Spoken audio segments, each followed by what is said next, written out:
হ্যাঁ বলো, আজকে কেমন লাগছে? খুব সুন্দর। ভালো লাগছে হ্যাঁ, নিজেকে? খুব সুন্দর। মানে আগে যখন মেকআপ করতাম তখন তো মেকআপ সম্পর্কে কিছুই জানতাম না। মানে কোনটার পরে কোনটা ইউজ করতে হয় সেটা পর্যন্ত জানতাম না। ভুলভাল করেই চলে যেতাম। তাই সবাই বলতো যে এত ভালো। তাহলে এটা করলে সবার সাথে যখন যাবো সবাই যে কিভাবে বলবে সেটাই ভাবছি। সেটাই ভাবছি, মানে সেটাই ভেবে খুশি লাগছে হ্যাঁ, খুব, না সেটাতেই খুশি যে সবাই লাগছে। আরো ভালো বলবে। আগে হ্যাঁ। ভুলভাল করতাম তাই লোকে তাই ভালো লোকে বলতো। হ্যাঁ এবার এই সঠিক পদ্ধতিতে যদি করে যায় তখন লোকে কি বলবে?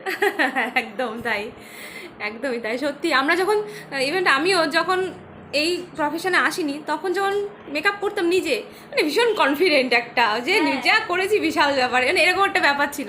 তারপরে যখন জানতে পারলাম জিনিসটা, যখন শিখলাম আস্তে আস্তে, তখন তখন বুঝতে পারলাম যে আমরা কি ভুলভাল করতাম হ্যাঁ, আগে, তাই প্রথমে না? তো বুঝতামই না। তো যখন জানলাম তখন মনে হচ্ছে আমরা এই করতাম, তাই লোকে এই বলতো।